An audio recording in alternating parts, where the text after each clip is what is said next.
Y si una sola joya pudiera narrar la historia de toda una era, una crónica de amor y destierro, del esplendor de un imperio y la tragedia de una revolución, de esperanzas truncadas y una indomable voluntad de vivir. Hoy nos sumergiremos en el destino de un tesoro que se convirtió en el mudo testigo de la caída de una dinastía. La deslumbrante parure de zafiros de la gran duquesa María Pavlovna, un obsequio de su padre desterrado, vendido luego por una miseria. El destino de la gran duquesa María Pavlovna, nieta del emperador Alejandro II, estuvo marcado por la tragedia desde su nacimiento. Prácticamente quedó huérfana en la infancia.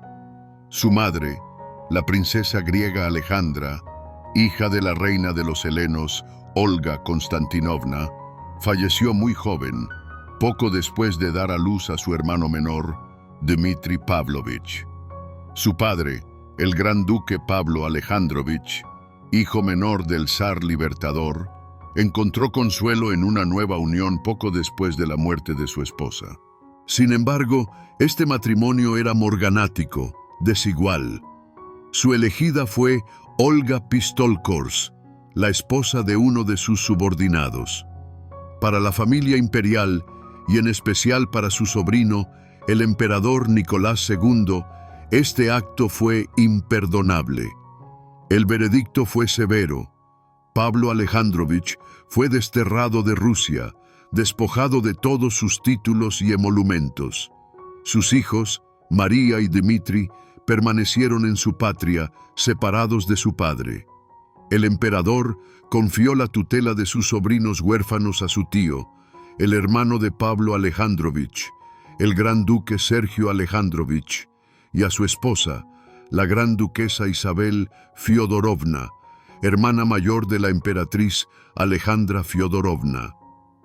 En sus memorias, María Pavlovna rememoraba con amargura cuánto sufrieron ella y su hermano al crecer sin el amor paternal. Su tío, Sergio Alejandrovich, gobernador general de Moscú, los trató con sincera calidez y afecto.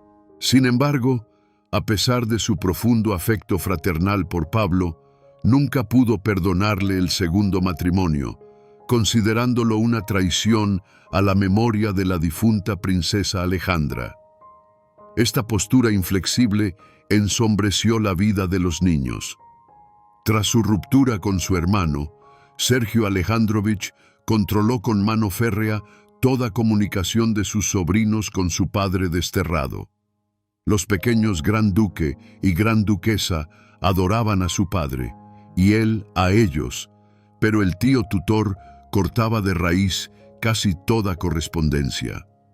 Las escasas cartas que los niños conseguían escribir eran leídas y censuradas previamente por él en persona. El gran duque consideraba que, al asumir la tutela, tenía una responsabilidad absoluta y plena sobre su destino, educación y formación, y que la interferencia del padre proscrito en este proceso era inadmisible. Mientras que con el tío, a pesar de su severidad, María y Dmitri lograron establecer una relación cálida. Con la tía, Isabel Fyodorovna, todo era mucho más complejo. Al principio, su trato estaba impregnado de frialdad y distanciamiento. Isabel Fyodorovna, de soltera princesa, ella de Hesse, era una personalidad asombrosa y trágica.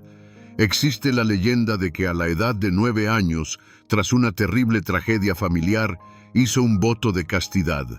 Su hermano menor, el príncipe Federico, hemofílico, cayó desde una ventana del castillo familiar y falleció a causa de una hemorragia interna. Este horror conmovió tanto a la joven ella que, consciente de su condición de nieta de la reina Victoria y potencial portadora del gen de la hemofilia, decidió no tener hijos propios jamás.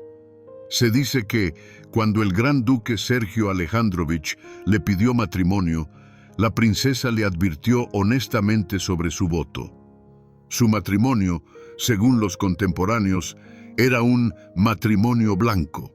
Los cónyuges, según recordaba María Pavlovna, dormían en la misma cama, pero esto era más bien un tributo a las apariencias para evitar habladurías. En realidad, vivían como hermanos. Al no tener hijos propios, Isabel Fiodorovna, al principio, acogió a los sobrinos de su marido con una frialdad gélida.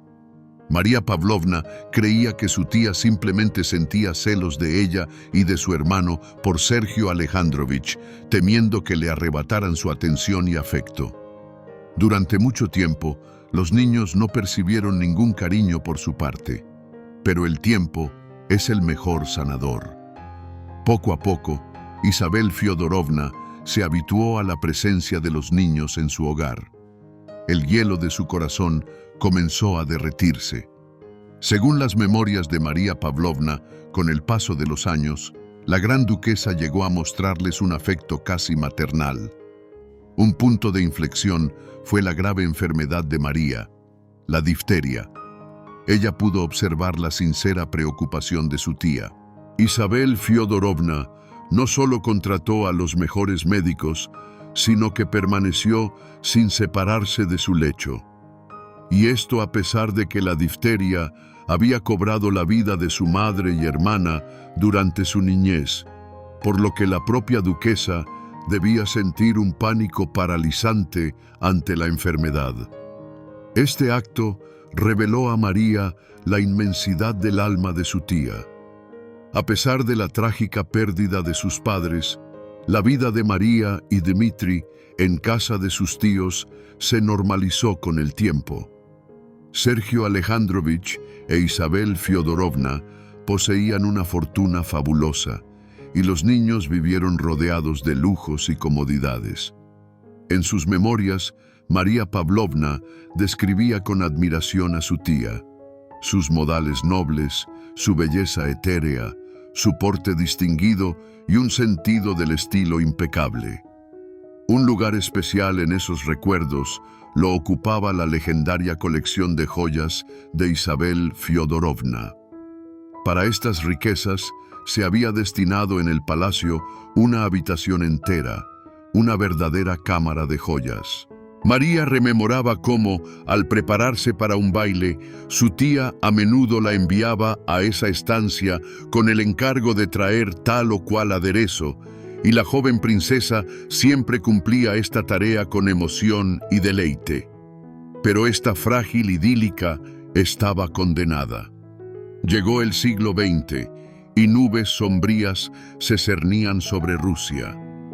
El gran duque Sergio Alejandrovich, en su rol de gobernador general de Moscú, se convirtió en el chivo expiatorio de la terrible tragedia ocurrida en el campo de Kodinka durante la coronación de Nicolás II. Los millares de fallecidos en la estampida dejaron una mancha imborrable en su reputación y le valieron el apodo de Príncipe de Kodinka. Tras la humillante derrota en la guerra ruso-japonesa, acaecida en el año 1904, los ánimos revolucionarios en el país alcanzaron su punto álgido. Las organizaciones terroristas se activaron y el odio hacia Sergio Alejandrovich llegó a su clímax. En el año 1905 sucumbió a manos de sus detractores. María Pavlovna contaba entonces con apenas 15 años de edad. La trágica muerte de su esposo fue la gota que colmó el vaso para Isabel Fiodorovna. Incluso antes, según María, ella se había vuelto cada vez más religiosa, hablando con creciente frecuencia sobre el monasticismo y alejándose de la vida mundana. Tras la muerte de su cónyuge, tomó una decisión irrevocable. Inmersa en un luto profundo, vendió la mayor parte de sus tesoros y propiedades, incluyendo incluso los muebles del palacio. Con el dinero obtenido, fundó el convento de Marta y María y se convirtió en su abadesa. Antes de retirarse del mundo, Isabel Fiodorovna, por supuesto, se preocupó por el futuro de sus sobrinos. Dmitri Pavlovich pasó bajo la tutela del propio emperador Nicolás II. Y para María Pavlovna, la tía halló lo que a su parecer Era una magnífica unión. El príncipe Guillermo de Suecia, segundo hijo del rey reinante y heredero al trono. Para la gran duquesa, que era apenas prima hermana del emperador, este era un matrimonio resplandeciente. Pero María, de 16 años, imbuida de lecturas románticas y de ideas progresistas, no deseaba contraer matrimonio sin amor. El padre de María, Pablo Alejandrovich, también se oponía a este matrimonio. Se sintió ofendido de que Isabel Fyodorovna dispusiera del destino de su hija sin siquiera consultar su opinión. Entre ellos, según María, hubo una ardua conversación en un tono elevado. Pero Isabel Fyodorovna se mantuvo inflexible. En una conversación privada, logró convencer a su sobrina de aceptar la propuesta. María no tenía a dónde ir. Cedió, logrando únicamente posponer la boda hasta cumplir sus 18 años. En el año 1908, en Tsarskoye Seló, tuvo lugar una boda fastuosa. María Pavlovna recibió una ingente cantidad de obsequios suntuosos, y los más preciados, sin duda, provinieron de los Románov. Pero entre montañas de diamantes, perlas y oro, hubo un obsequio que significó más que todos los demás para ella. Su padre, el gran duque Pablo Alejandrovich, aunque despojado de sus rentas y desterrado del país, encontró los medios para no quedar en ridículo y hacer a su hija el tradicional presente de boda de los Románov. Encargó al célebre joyero parisino Cartier una magnífica parure de zafiros compuesta por una tiara, un collar y un adorno de corsaje o broche para el corsé. Este no era simplemente un regalo, era un gesto de amor y desesperación, un grito del alma de un padre separado de su hija. Los historiadores aún debaten si Pablo Alejandrovich pagó el conjunto completo. Existe una versión que sostiene que solo encargó la tiara y el collar y que la creación del broche fue costeada por otros Románov, deseosos de ayudar a su pariente desterrado. Sea como fuere, era una obra de arte joyera de la más alta clase. La tiara fue elaborada en el entonces popular estilo kokoshnik, replicando los contornos del tocado tradicional ruso. Fue creada en platino, lo que permitía una ligereza y una delicadeza en su estructura inimaginables, como si se tratara de un encaje de diamantes. Los elementos centrales eran 5 grandes zafiros de Ceilán, con talla cabujón, de un profundo y saturado color asiano. Precisamente esa tonalidad era especialmente valorada en la familia imperial. Estos zafiros estaban rodeados de guirnaldas de diamantes de talla antigua que se entrelazaban en elegantes volutas y arabescos, característicos del estilo Belle Époque. El collar y el adorno de corsé replicaban el diseño de la tiara, creando un conjunto armonioso y majestuoso. Al encargar este set, Pablo Alejandrovich, probablemente, se inspiró en la tiara de zafiros de la propia emperatriz Alejandra Fyodorovna, también conocida como la tiara asiano. Pero en la joya para su hija había más sobriedad y elegancia, menos pomposidad imperial. Era una obra maestra de Cartier, el joyero de reyes y rey de joyeros, un símbolo del amor paterno inquebrantable. Pero, a pesar de toda su belleza, este obsequio estaba ensombrecido por una circunstancia. En su propia boda, María Pavlovna no pudo lucirlo. Como nieta del emperador, estaba obligada a seguir el protocolo inquebrantable. Debía contraer matrimonio con el atuendo nupcial tradicional de los Románov, un vestido de brocado de plata pesadísimo, bordado en oro, un manto de armiño y un conjunto completo de joyas históricas de la coronación. Este incluía la famosa diadema de diamantes con un diamante rosa único en el centro, un voluminoso adorno de corsé, un pesado collar y los legendarios pendientes en forma de cereza, tan pesados que le descolgaban los lóbulos de las orejas. Todo este atuendo, según los recuerdos de María, era insoportablemente pesado y le causaba una enorme incomodidad. En el banquete posterior a la ceremonia, no aguantó más y quitándose los pendientes de cereza, los colgó del borde de su copa de vino, lo que divirtió sobremanera al emperador Nicolás II, que estaba sentado a su lado.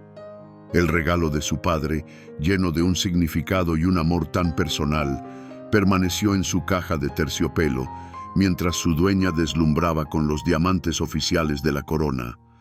Si bien en su propia boda la parura de zafiros quedó relegada a un segundo plano, en su nueva vida, en la corte sueca, esta por fin cobró el protagonismo que merecía.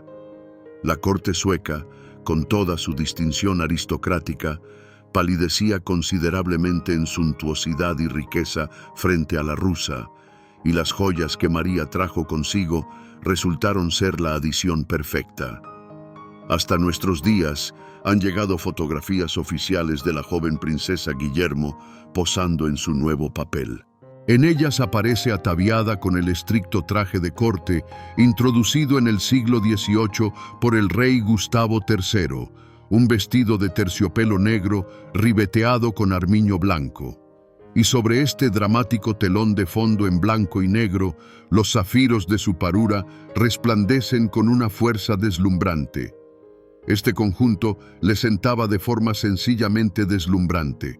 El azul intenso de las gemas realzaba su cabello claro y sus ojos, mientras que el resplandor de los diamantes le otorgaba una majestuosidad regia. En algunas de estas imágenes se aprecia una magnífica tiara kokoshnik que corona su cabeza. En otras, un gran broche prendido al corpiño del vestido. Por su parte, el collar solo es posible distinguirlo en las fotografías de la propia Gran Duquesa, donde rodea su cuello con gracia. Si observamos con detenimiento estas fotografías suecas, se puede apreciar otra interesante joya. Junto al collar de zafiros, María Pavlovna solía lucir un elegante choker de diamantes, formado por una cadena de eslabones entrelazados. Esta joya también fue traída de Rusia y atesoraba su propia historia. Anteriormente había pertenecido a su tía, la gran duquesa Isabel Fyodorovna, como atestigua una de sus fotografías conservadas. Se cree que este choker fue creado en el taller del genio Carl Fabergé. Cómo llegó exactamente a manos de María es una incógnita. Quizás Isabel Fyodorovna se lo regaló a su sobrina por su boda. O quizás se lo entregó a María durante el periodo en el que se desprendía de sus tesoros antes de retirarse a un convento, obsequiando generosamente a sus parientes. Pero no fue la única joya que recibió de su tía. Junto a la cadena de diamantes, María Pavlovna también obtuvo de Isabel Fyodorovna una completa parura de esmeraldas y diamantes de una belleza sin igual. El destino de este conjunto de esmeraldas es bien conocido. Tras la Revolución, María lo vendió a su prima, la reina María de Rumanía, quien así reponía su colección, imprudentemente enviada a Rusia para su custodia y confiscada por los bolcheviques. Hoy en día, la tiara de este conjunto, aunque con las esmeraldas sustituidas por sintéticas, se encuentra en la colección de la casa de joyería Van Cleef y Arpels. Sin embargo, el destino de la parura de zafiros y el choker de diamantes de Fabergé resultó ser mucho más incierto. A pesar de la suntuosa boda, los valiosos regalos y el fulgor de las joyas, la vida conyugal de María Pavlovna no prosperó. Ella y el príncipe Guillermo eran personas completamente distintas. Él era reservado, frío y taciturno. Ella, viva, enérgica y ávida de conversación. En sus memorias, ella escribió: «Empezó a parecerme que mi prometido era una persona completamente ajena, un extraño para mí, con quien nada me unía. Pronto empecé a sentir casi aversión por él. Cuando quería acariciarme de vez en cuando, me resultaba desagradable. La situación se volvió insoportable. Pensaba con horror en mi situación sin salida. Ni siquiera el nacimiento de su hijo, el príncipe Leonard, pudo salvar este matrimonio. Finalmente, María Pavlovna realizó un acto inaudito para la época. Se divorció de su esposo, el heredero al trono sueco. Dejando a su pequeño hijo en Suecia, como exigía la ley, viajó primero a Rusia para la celebración de los 300 años de la Casa Romanov y luego a París con su padre, a quien ya le habían perdonado su matrimonio morganático. Regresó a Rusia en 1914 junto a su padre y con el inicio de la Primera Guerra Mundial se convirtió en enfermera de la Cruz Roja, trabajando en hospitales. No obstante, le aguardaban pruebas aún mayores, ante las cuales un matrimonio infeliz parecería una nimiedad. La revolución estalló. El mundo que ella conocía se desmoronó de la noche a la mañana. La gran duquesa sufrió una serie de pérdidas terribles. Su padre, el gran duque Pablo Alexandrovich, fue fusilado en la fortaleza de San Pedro y San Pablo. Su hermanastro Vladimir y su querida tía Isabel Fyodorovna fueron arrojados vivos a una mina en Alapayevsk. En sus memorias, María Pavlovna describe cómo, en aquellos días aciagos, intentó salvar al menos una parte de sus joyas. Una de sus tiaras, se desconoce si la de zafiros u otra, la desarmó pieza por pieza, colocó las gemas en el fondo de un tintero, las cubrió con parafina y encima vertió tinta. Escribió que los chequistas, que registraron su casa, lo revolvieron todo, pero no se les ocurrió mirar dentro del discreto tintero que había en su mesa. Finalmente, logró lo que ella misma describió como un milagro: escapar de una Rusia sumida en el caos. Para entonces, ya se había casado por segunda vez, en esta ocasión por amor, con el príncipe Sergei Putiatin.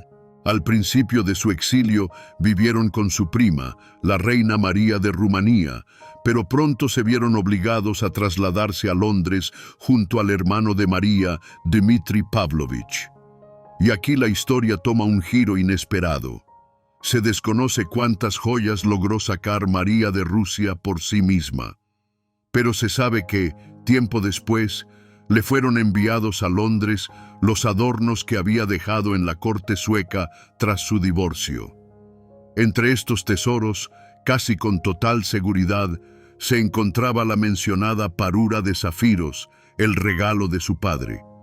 Y es aquí donde ocurre la última tragedia de esta historia. La gran duquesa, desesperadamente necesitada de dinero para subsistir, completamente impráctica y sin comprender el verdadero valor de sus pertenencias, vendió todas las joyas recibidas de Suecia. Y el conjunto de zafiros, una obra maestra de Cartier, símbolo del amor paterno, se subastó por una miseria, disolviéndose en los mercados de antigüedades londinenses, inundados de tesoros de aristócratas rusos exiliados. La vida de María Pavlovna en el exilio estuvo llena de altibajos. Poco a poco aprendió a manejar sus asuntos e incluso abrió en París su propio taller de bordado, Kitmir, que colaboró exitosamente durante mucho tiempo con la casa de moda de Coco Chanel. Sin embargo, su segundo matrimonio también terminó en divorcio y el taller quebró durante la Gran Depresión. Ella se mudó a los Estados Unidos, trabajó como periodista y escribió sus memorias. En los últimos años de su vida, vivió al cuidado de su hijo Leonard, quien, al crecer, también contrajo un matrimonio morganático, perdiendo sus derechos al trono sueco, y residía en Europa. Así terminó la historia de la gran duquesa, pero no la de su parura de zafiros. Tras aquella apresurada venta en Londres, sus rastros se perdieron. Desapareció. A diferencia de muchos otros tesoros de los Romanov, que aparecieron en subastas o en colecciones de museos, esta parura simplemente se desvaneció en la nada. No sabemos si fue desmantelada para extraer sus piedras, transformada en otras joyas, o si aún permanece intacta en alguna colección privada, y su actual propietario ni siquiera sospecha de su origen real y su dramático destino. Se ha convertido en un auténtico fantasma de la joyería, un símbolo de la Rusia perdida. La historia de la parura de zafiros de María Pavlovna no es solo un relato de piedras preciosas y metales. Es una saga de amor, separación, el esplendor de un imperio, los horrores de la revolución y la lucha desesperada por la supervivencia. Esta joya fue testigo de todo: la ternura paterna en el exilio, la soledad de una joven princesa en un país extraño, el colapso de todo un mundo y la amarga necesidad del exilio. Recorrió el camino de símbolo de altísimo estatus a mercancía vendida por un puñado de monedas para subsistir. Y ahora, perdida en el tiempo, nos hace reflexionar. ¿Cuántas historias más guardan en sí las antiguas joyas y qué secretos se han llevado consigo para siempre? ¿Y tú? ¿Qué crees que le sucedió a la parura de zafiros de la gran duquesa? ¿Pudo haber sobrevivido hasta nuestros días? Comparte tus ideas en los comentarios. Nos encantará leer tus hipótesis. Y si disfrutaste de esta inmersión en la historia, no olvides darle me gusta, suscribirte a nuestro canal y activar la campanita para no perderte las próximas entregas de historias fascinantes sobre los grandes tesoros del pasado. Gracias por acompañarnos y hasta la próxima.